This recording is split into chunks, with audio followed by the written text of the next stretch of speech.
Right, so we've now talked about doing some operations with matrices, addition, scalar multiplication, matrix multiplication.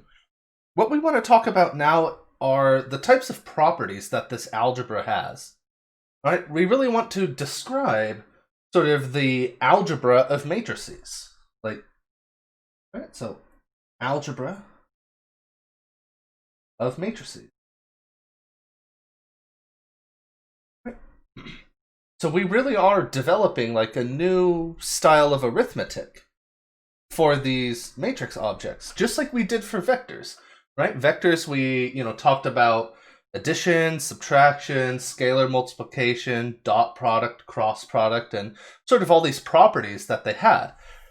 We want to do the same thing for matrices now, because matrices actually have some really interesting algebra, right?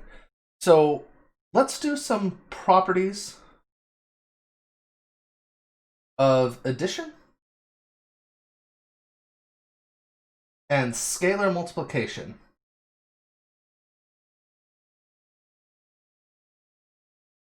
Right, so what properties do we have here? Okay, so A, B, and C, these are going to be m by n matrices. Let me change this. All right, so A, B, and capital C are m by n matrices, and then little c, little d, these are scalars. Okay? So, given this setup here, what can we say? Well, we have the following properties. If we add two matrices together, well, we can add them together in the opposite order and get the same thing. Right? This says that it's commutative.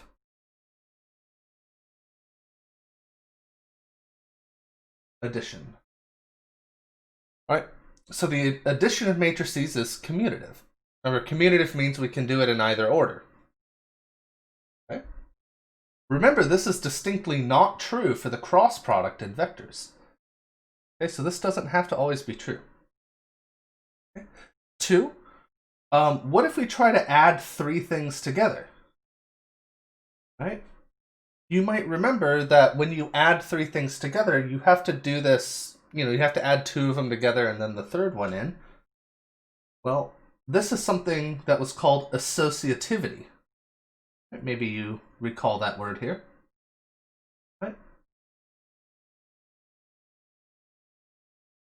So here we have associative addition. Right? Which means if we have 3 matrices, we can add them in whatever order we want, and we're going to get the same thing. Okay? Now these are, both properties we expect for real numbers, right? Okay. What's the next thing here? Well, there's another type of associativity, except this time it's with, oops, I forgot the A here.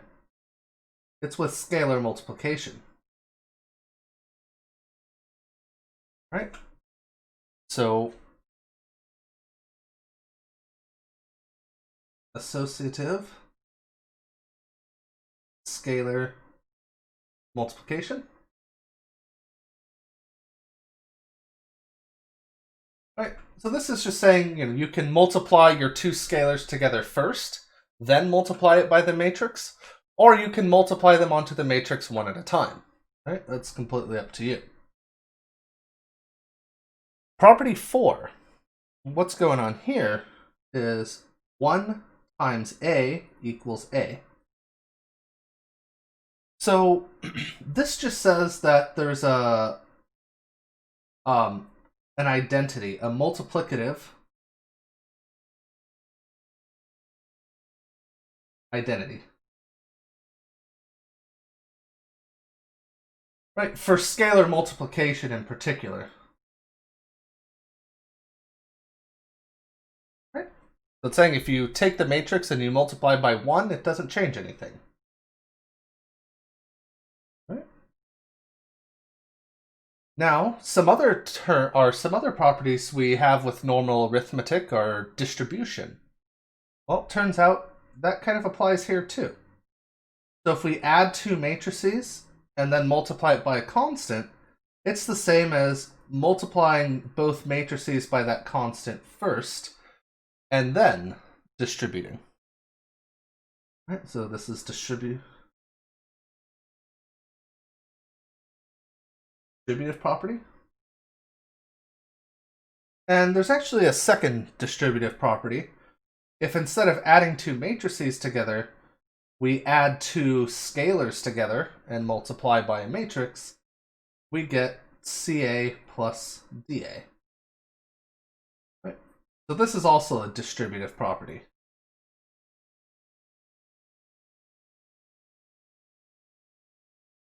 All right.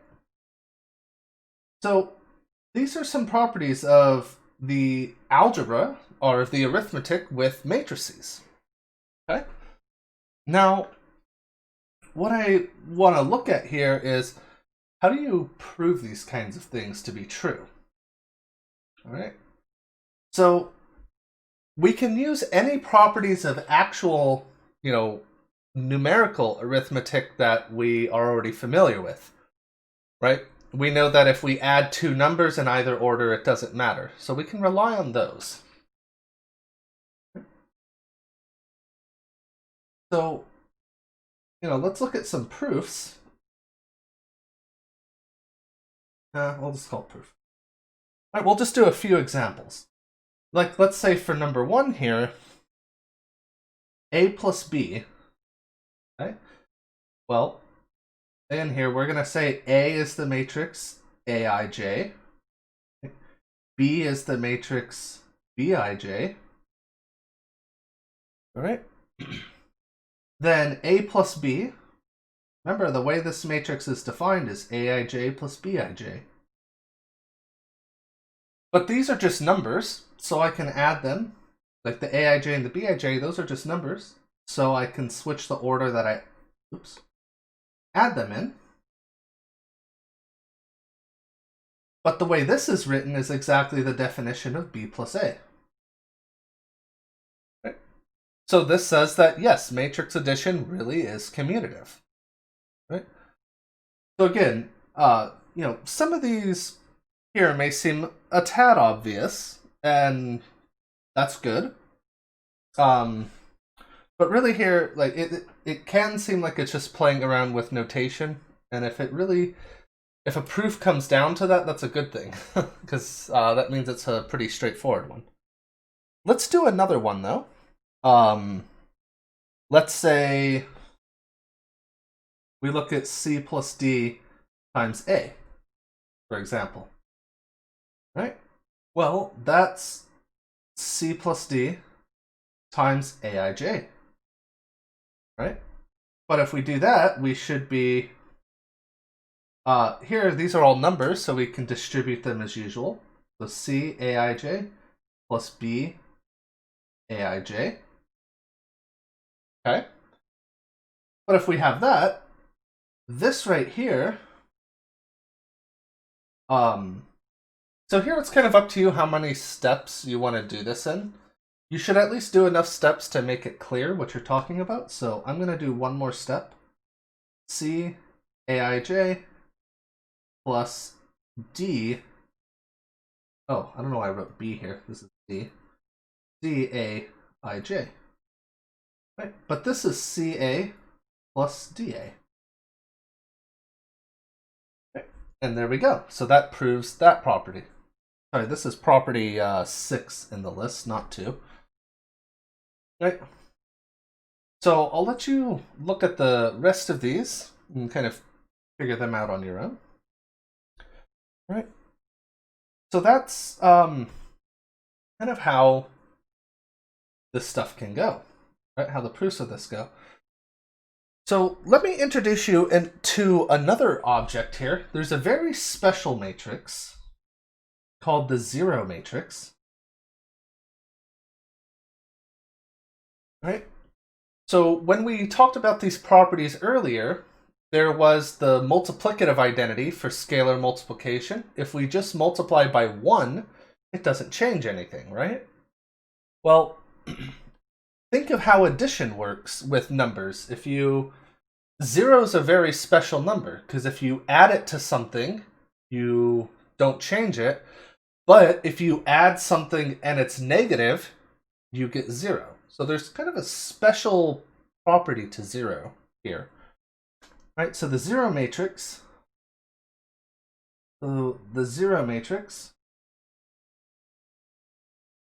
is a matrix of all zeros. Right? So in particular,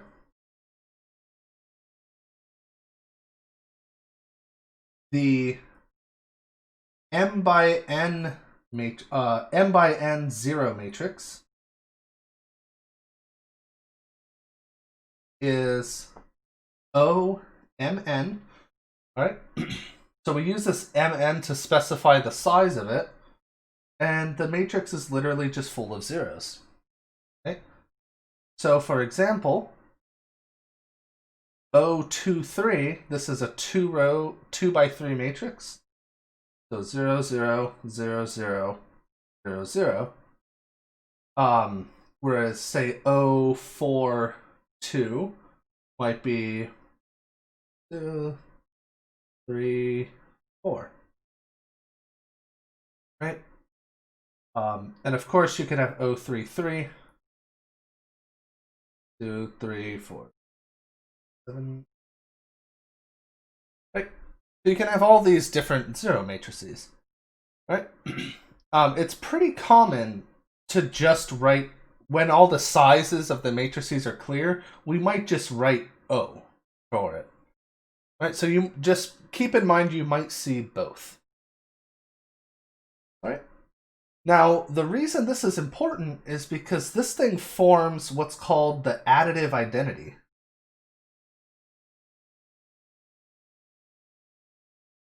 This is the matrix that we can add to another matrix and it doesn't change. Right. So, properties of zero matrices.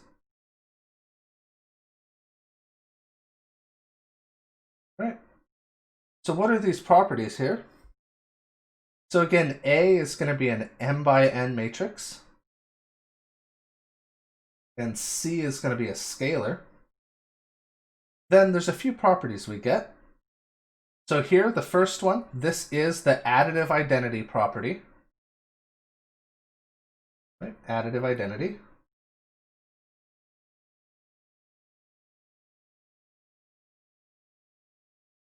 Okay. Now again, this seems kind of weird that I need to point this out, but in order to formally define what's called an algebra, there's certain properties that need to be true, or we need to explore how true they are. And having an additive identity is a very, very important step in that.